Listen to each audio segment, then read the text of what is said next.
आज हम एक ऐसे शब्द पर बात करने वाले हैं जिसे बोलने में अक्सर हम हिचकिचाते हैं, लेकिन शायद वो ही हमारी कामयाबी की असली चाबी है। और वो शब्द है ना। चलिए समझते हैं कि ये छोटा सा शब्द कैसे हमारा वक्त बचा सकता है और हमें अपने असली मकसद तक पहुंचा सकता है।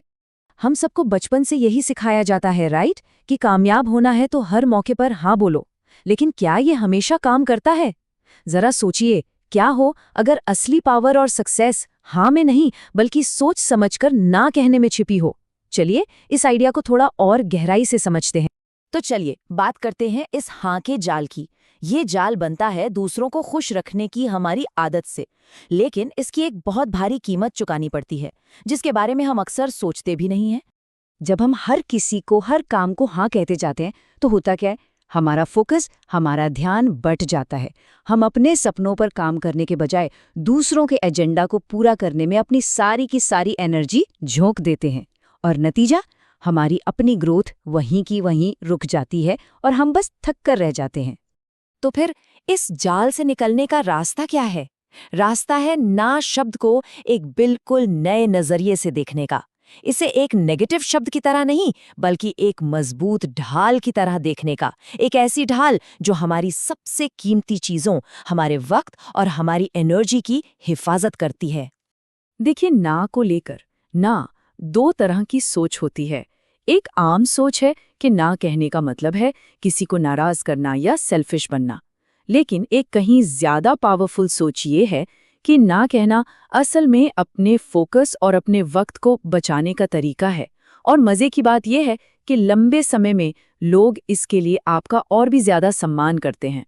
और यहीं पर एंट्री होती है स्ट्रेटेजिक ना के कॉन्सेप्ट की। ये बस यूं ही मुंह पर ना बोल देना नहीं है, ये एक सोचा समझा फैसला है। एक ऐसा फैसला जो हमें अपनी एनर्जी उन चीजों के लिए बचाने में मदद करता है जो हमारे लिए वाकई में सबसे ज्यादा जरूरी हैं। तो चलिए देखते हैं कि ये सब असल जिंदगी में काम कैसे करता है। ना कहने का मतलब सिर्फ दरवाजे बंद करना नहीं है, बल्कि ये उन चीजों के लिए नए दरवाजे खोलना है जिन्हें हम असल में करना चाहते हैं। ये जो चार्ट है ना, ये एक कड़वी सच्चाई दिखाता है। जब हम हाँ के जाल में फंसे होते हैं तो हमारा हफ्ता कुछ ऐसा ही दिखता है। जरा गौर से देखिए, हमारा ज्यादातर वक्त दूसरों के कामों को निपटाने में ही चला जाता है, और हमारे अपने जरूरी काम, हमारे अपने लक्ष्य और हमारे आराम के लिए बस जरा सा वक्त बचता है। इसको ऐसे सोचिए, ना शब्द जो है वो हमारे वक्त और फोकस का एक गेट कीपर है, एक गार्ड है। वो ही तय करता है कि कौन सी चीजें हमारे कीमती वक्त के लायक हैं और कौन सी नहीं। और एक अच्छा गार्ड ही हमारे सबसे बड़े खजाने की हिफाजत कर सकता है ना? जब हम सोच समझकर ना कहना शुरू कर देते हैं तो इसके फायदे भी गजब के होते हैं। पहला, हमारा फोकस एकदम लेजर शार्प हो जाता है। दूसरा, लोग हमारी बाउंड्रीज की इज्जत करना शुरू कर देते हैं। और तीसरा, हमारी एनर्जी उन कामों के लिए बच जाती है जो हमें जिंदगी में सच में आगे ले जाते हैं।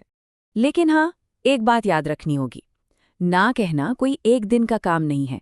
ये एक स्किल है, एक कला है, जिसे लगातार प्रैक्टिस करके ही सीखा जा सकता है। ये एक सचेत कोशिश है जो हमें हर रोज करनी पड़ती है। दुनिया के सबसे कामयाब इन्वेस्टर्स में से एक वॉरेन बफे ने एक कमाल की बात कही है।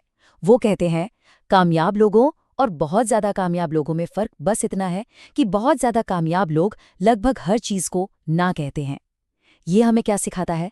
सीधा सा मतलब है कि कामयाबी हर मौके के पीछे भागने से नहीं, बल्कि सही मौकों को चुनने से मिलती है। तो आज की सारी बातचीत का जो सार है वो बस यही है। हर बार जब हम किसी छोटी मोटी चीज को ना कहते हैं तो हम असल में अपने बड़े लक्ष्यों को, अपने परिवार को या अपनी सेहत को हाँ कह रहे होते हैं। और ये एक ऐसा सौदा है जिसमें जीत हमेशा हमारी ही होती है। तो अब जाते जाते बस एक सवाल, आज, सिर्फ आज, ऐसी कौन सी एक चीज है, चाहे वो कोई काम हो, कोई आदत या कोई डिस्ट्रैक्शन, जिसे ना बोलकर अपने असली लक्ष्यों के लिए थोड़ी सी जगह बनाई जा सकती है? इस पर सोचिएगा जरूर।